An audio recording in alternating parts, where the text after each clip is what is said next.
السلام علیکم دوستو، کیسے ہیں آپ؟ مجھے امید ہے آپ سب ٹھیک ہوں گے۔ تو دوستو، آج کا ہمارا ٹاپک ہے تھریش ہولڈ، دہلیز۔ ٹھیک ہے جی، حسی دہلیز کہ ہر حسی عضویہ کی اہم خصوصیات اس کی دہلیز ہے۔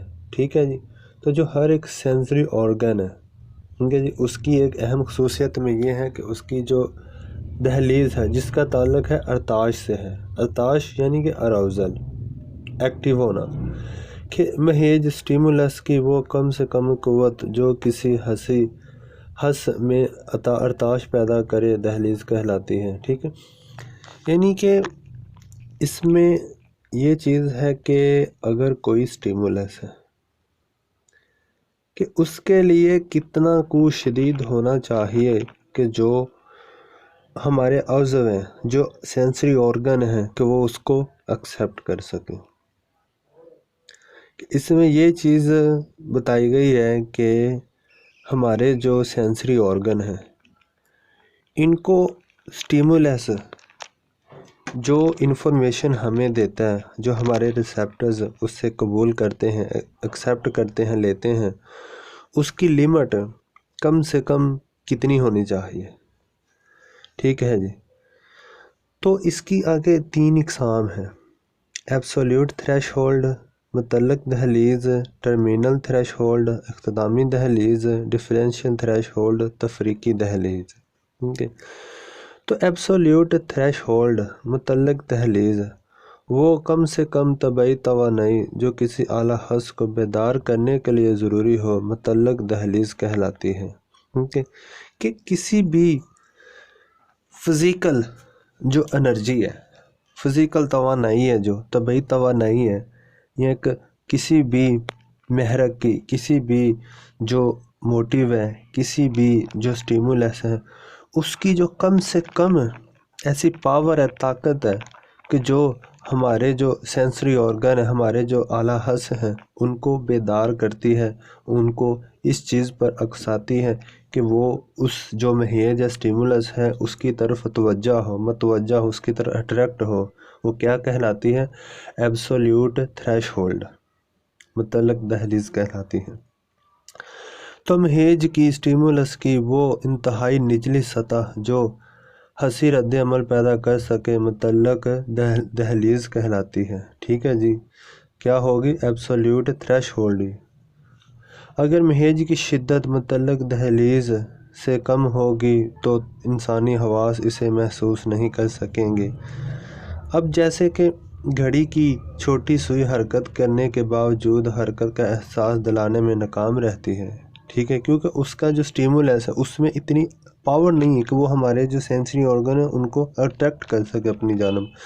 ایک گلاس پانی میں چینی کے 2 دانے ذائقہ میں کسی قسم کی تبدیلی نہیں کرتے، ٹھیک ہے، حالانکہ چینی موجود ہے۔ ہتھیلی پر رکھا گیا ایک بال وزن کا احساس پیدا نہیں کر سکتا۔ ان تمام مسائل میں محیط کی شدت اتنی کم ہے کہ وہ اعضاء حواس میں کسی قسم کا ارتعاش پیدا کرنے میں ناکام رہتی ہیں۔ کیوں؟ کہ وہ اس وجہ سے سٹیمولیشن پیدا نہیں کر سکتے۔ کس میں؟ ہمارے سینسری آرگن میں۔ تو ٹرمینل تھریش ہولڈ، اختتامی دہلیز، تو طبعی توانائی کی وہ انتہائی حد جو عضو حس برداشت کر سکیں، اختتامی دہلیز کہلاتی ہے۔ ٹھیک ہے جی، کہ فزیکل جو انرجی ہے اس کی آخری حد کہ جو ہمارے جو سینسری آرگن اس کو برداشت کر سکے وہ کہلائے گی ٹرمینل تھریش ہولڈ، اختتامی دہلیز کہلاتی ہے۔ اسے محیط کی بلائی حد بھی کہا جاتا ہے۔ تو محیط کی قوت اگر بلائی حد سے بڑھ جائے تو حسی عضویہ کو تکلیف پہنچتی ہے اور عضویہ اسے وصول بھی نہیں کر سکتا۔ ٹھیک ہے، تو ہمارا آرگن اسے ایکسیپٹ بھی نہیں کر سکتا۔ یہی وجہ ہے کہ ایکس رے کی شعاعیں اپنا وجود رکھنے کے باوجود نظر نہیں آتی۔ چمگادڑ اڑتے وقت منہ سے جو آواز نکالتی ہے، انسانی کان وہ آواز سننے سے آ رہی ہے۔ بندوق سے نکلنے والی گولی حرکت کرنے کے باوجود عام انسانی آنکھ سے نظر نہیں آتی۔ تو ایسا اس لیے ہے کیونکہ ان محیطات کی شدت کی بلائی حد انسانی اعضاء حواس کی پہنچ سے باہر ہے۔ کیوں کہ ان کی سپیڈ، ان کی رفتار اتنی زیادہ ہے کہ ہمارے جو سینسری آرگن ہیں اتنی ایبلٹی نہیں رکھتے کہ وہ اسے ایکسیپٹ کر سکیں، اس کو پرسیپٹ کر سکیں، اس کو قبول کر سکیں۔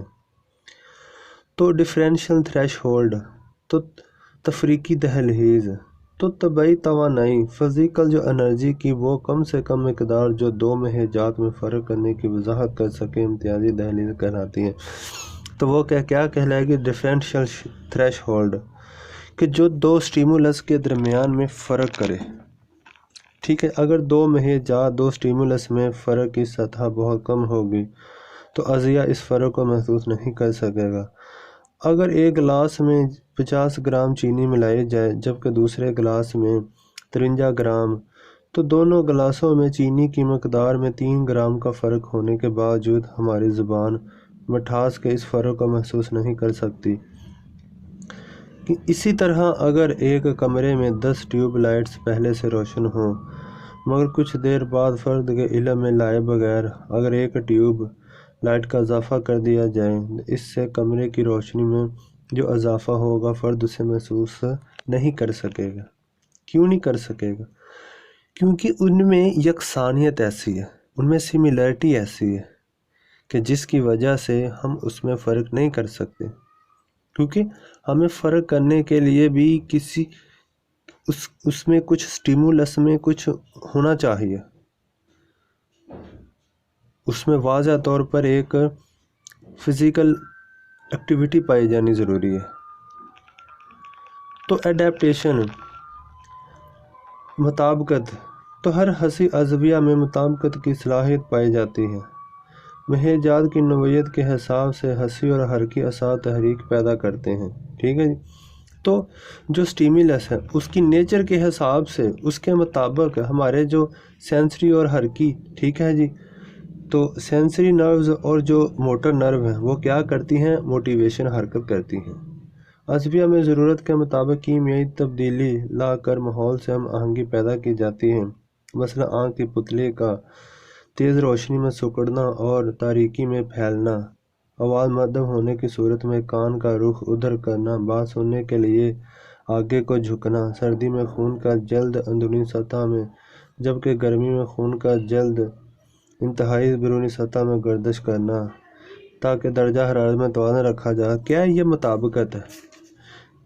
تو ہمارے جو یہ سینسری آرگن ہے یہ سٹیمولس کے حساب سے کیا کرتے ہیں؟ ایڈجسٹمنٹ کرتے ہیں۔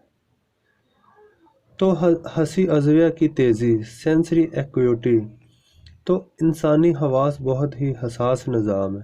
ٹھیک ہے جی، ماہرین نفسیات یوجین گلینٹر نے حواس کی تیزی معلوم کرنے کے لیے مختلف تجربات کیے۔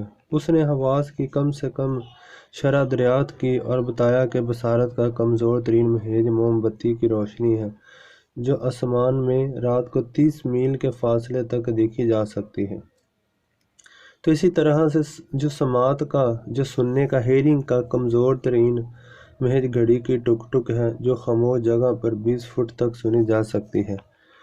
ذائقے کا کمزور ترین مہیج شکر کی چھوٹی چمچی ہے جو 2 گیلن پانی میں محسوس کی جا سکتی ہے۔ تو اسی طرح جو سونگھنے کا کمزور ترین مہیج ہے عطر کا قطرہ ہے، ٹھیک ہے، جس کی خوشبو 3 کمروں کے گھر میں محسوس کی جا سکتی ہے۔ تو لمسی حس کا کمزور ترین مہیج مکھی کے پر کی وہ حرکت ہے، وہ قوت ہے جو 1 سینٹی میٹر کی اونچائی سے فرد کے گال پر گرے تو محسوس ہو جاتی ہے۔ تو دوستو یہ تھا ہمارا آج کا ٹاپک، مجھے امید ہے آپ کو پسند آیا ہوگا۔ اللہ حافظ۔